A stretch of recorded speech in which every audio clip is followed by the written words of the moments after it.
Ini karena populasinya 100 ya, maka kita lihat pada tabel ya.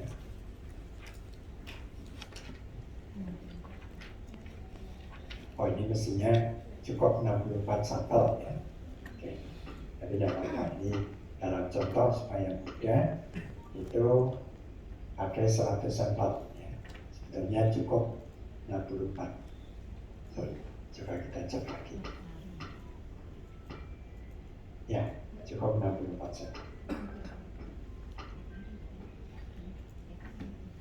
Nah, misalnya ini diambil total populasi ya. Kemudian dari 100 rekam medis itu 80 rekam medis lengkap, maka hasil pengukurannya 80%. Kemudian dilakukan validasi, diambil ulang 16 sampel dari rekam medis. Ini benar agak keliru ya, bulan November.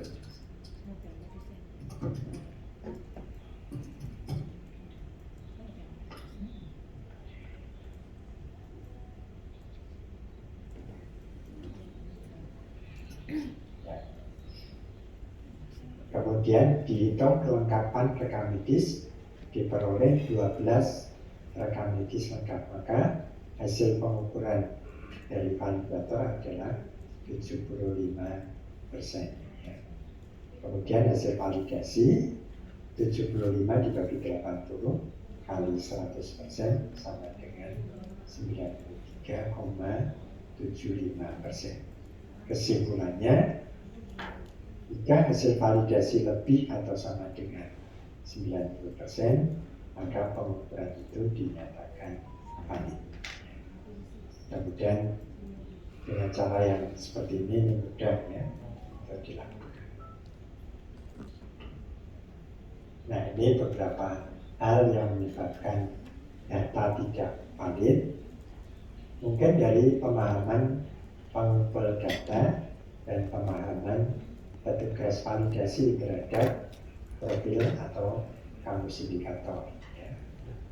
Atau mungkin kamus indikatornya tidak jelas sehingga menimbulkan salah interpretasi.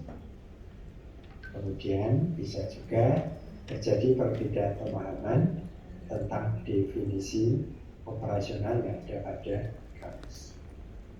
Kemudian kadang karena tergesa-gesa, terbatasan waktu pengumpul data, bisa juga salah pada waktu melakukan input data, atau menggunakan sumber data yang berbeda.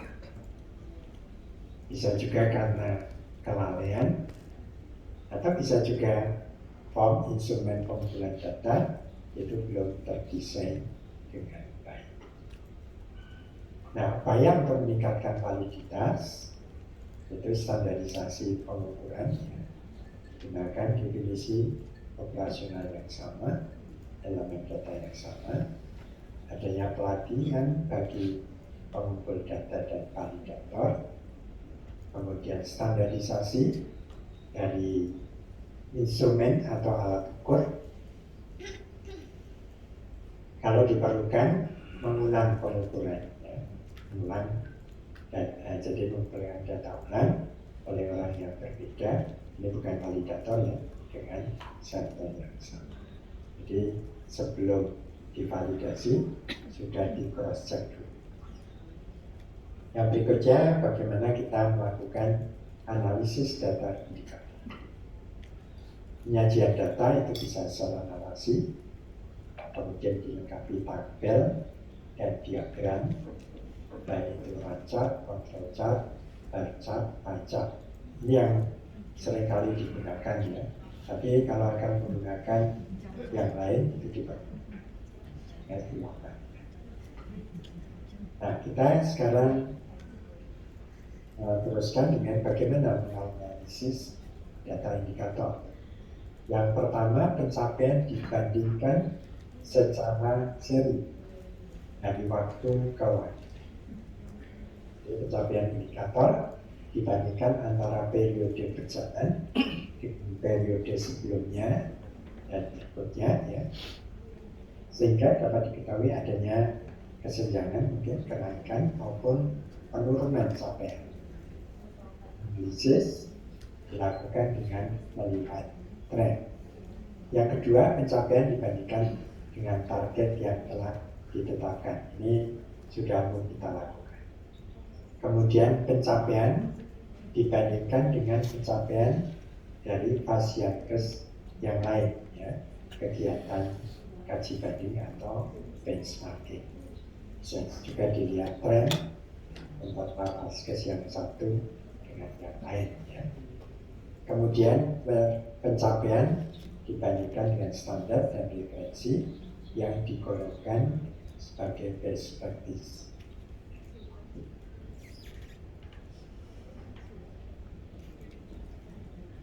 Ya, dan kemudian kita menggunakan teknik statistik ya untuk melakukan analisis data tersebut.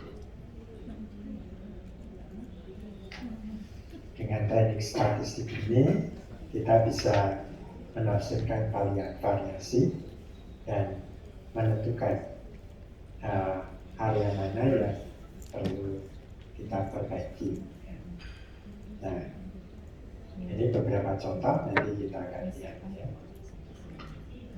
Nah, mulai dari diagram batang atau bar chart, ini digunakan untuk visualisasi distribusi frekuensi, mungkin juga untuk perbandingan terhadap target, perbandingan pencapaian sebelumnya, dan juga bisa dibandingkan dengan capaian Fasiankes yang lain. Ini contohnya, bentuknya seperti ini. Nanti disesuaikan dengan tujuan dari penampilan dari website. Kemudian yang berikutnya adalah rancang. Jadi rancang ini kita melihat dari sumbu X-nya adalah waktu, kemudian sumbu vertikalnya, sumbu Y-nya adalah capaian. Kemudian kita bisa tentukan relasannya dan juga target. Nah, ini beberapa kemungkinan ketika kita menganalisis suatu rancang.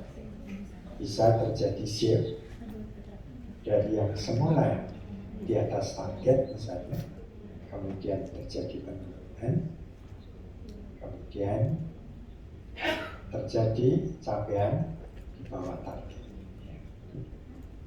Ini kalau menjumpai seperti ini, kita mesti analisis. Kemudian yang lain lagi, bisa saja terjadi kenaikan, kemudian mendatar, dan kemudian terjadi penurunan. Atau bisa juga penurunan, kemudian tiba-tiba naik, mendatar, kemudian terjadi kenaikan di atas target. Itu juga harus kita analisis mengapa. Bisa saja terjadi cross the line. Ya. Ini yang semula di bawah target kemudian mencapai target. Atau sebaliknya. Atau kalau terjadi data yang astronomikal, tiba-tiba ada data ekstrem tinggi atau mungkin data ekstrem rendah. Nah, ini juga kita harus analisis apa yang melatar belakang. Ini penjelasannya ya, nanti bisa dibaca sendiri. Yang berikutnya control chart. Ini untuk melihat apakah simpangan yang terjadi itu masih berada pada upper limit atau lower limit dari standar yang kita tetapkan. Nah, ini beberapa penyebab terjadinya variasi akibat adanya yang kita lihat pada data ya. Ini ada beberapa hal yang kemudian kita harus perhatikan. Nah, Ini yang kadang-kadang dilupakan oleh teman-teman. Capaian indikatornya mencapai target, rata-rata mencapai target, terus ya sudah tidak dilakukan upaya perbaikan. Sudah puas dengan capaian indikator yang mencapai target. Kita harus mengingat tren fluktuasi pencapaian untuk melihat adanya peluang perbaikan. Ya. Dan juga tadi ada model-model terjadi shift misalnya, atau terjadi penurunan dan seterusnya. Ini saya berikan contoh. Ya. Cakupannya di atas target. Ya. Misalnya targetnya 75%. Tapi kita lihat capaiannya cenderung menurun. Meskipun misalnya ini pada bulan ke-9 terjadi kenaikan. Ini harus kita analisis dan kita cari peluang untuk memperbaiki. Kemudian kalau capaian itu memang stabil tercapai terus, itu kita juga harus mempertimbangkan untuk memilih indikator yang baru. Tapi kalau indikator nasional itu ini, kalaupun sudah tercapai, karena itu merupakan indikator wajib, itu tetap harus diukur ya. Dan kita tetap harus melihat bagaimana fluktuasi tren dan sebagainya. Yang terakhir, pelaporan dan komunikasi. Ini ada pelaporan internal bulanan, laporan unit pelayanan ke itu, kemudian laporan tim itu kepada pimpinan Fasiankes, kemudian tiap tribulan laporan dari pimpinan Fasiankes ke pemilik, kalau di rumah sakit ke Dinas atau ke direktur PT misalnya, kalau di puskesmas ya kepada Dinas Kesehatan Kabupaten.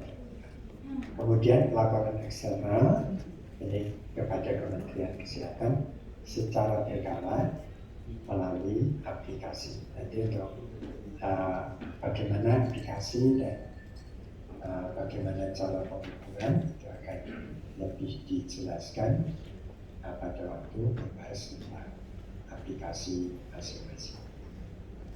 Saya kira itu yang bisa saya sampaikan.